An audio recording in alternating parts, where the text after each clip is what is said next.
I would request Dr. Shashi Tharoor to please stay back because we'll have him to say a few words. As Amma said, words. I really am not going to take up any time introducing this wonderful man. We all love him for something or the other, right? I booked the looks, I don't know about you. No, but really a phenomenal human being, a really good friend, and somebody I'm so glad I know. Thank you.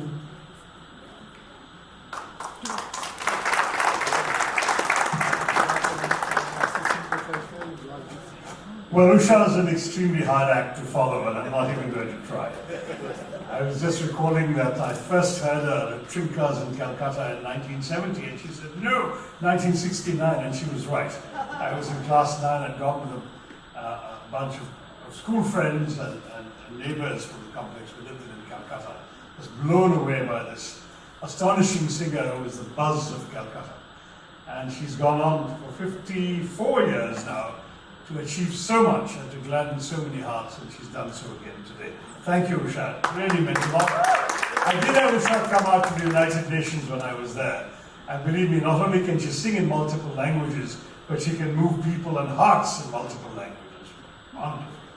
So, why am I here? I mean, it's a question that I have to ask myself, especially after hearing the last few speeches, because actually I don't have anybody in my family with kidney disease. I have no one who's actually suffered these privations, and I have had neither any personal or even any contact very much with the issue of dialysis until just recently, a couple of weeks ago, one of my older staff members told me he needed this. So there is now a situation relatively close to my own team. But otherwise, it's not something that loomed large in my consciousness when Anjali asked me to look at this manuscript. But I'll tell you what did it. I mean, Usha was right to sing, words are all I have. But words are all you have because words encapsulate thought. And the thought that I had when I looked at Kamal Shah's book was very much that the subject may not have meant anything specifically to me, but the manner in which he dealt with the challenges that he faced is actually telling a universal story. I mean, you look at any great classic Bollywood or Hollywood sort of film, and you've got, happy life, brink of success, major setback, seeming solution, another setback, moving on, trying to conquer adversity, and if it's a happy movie, then it ends with triumph over adversity. If it's not, it ends in tragedy. This is the classic formula. It's not about illness usually. It's about all sorts of other things, mysteries and adventures and so on. But what Kamal Shah's lived is actually as memorable, exciting, moving and powerful a story as any Hollywood or Bollywood adventure. What he's done is to inspire those who read the story with the idea that there is no setback you can't overcome as long as you rise to that challenge. Many of us don't. He did. And to be able to tell that story as simply and lucidly and deftly as he's done is to write something that can be shared with others, not necessarily because they're suffering the same illness. And I think that's the only fault perhaps of the presentation of the book, that it's made to look all about Nephro+, and of course Nephro+ is the story he's telling, but it's also really about the story of how you can overcome adversity, even something as life-changing, life-threatening as well as life-changing as what the author underwent.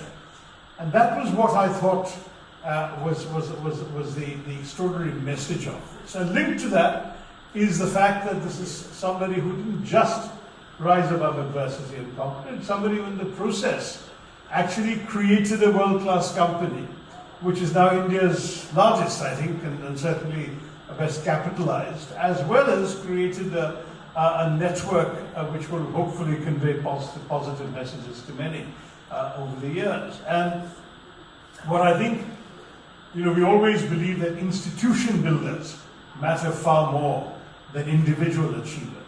An individual who's overcome adversity and then uses that experience to build something that benefits others is a particularly rewarding story, and that's something that I feel I want to congratulate you on.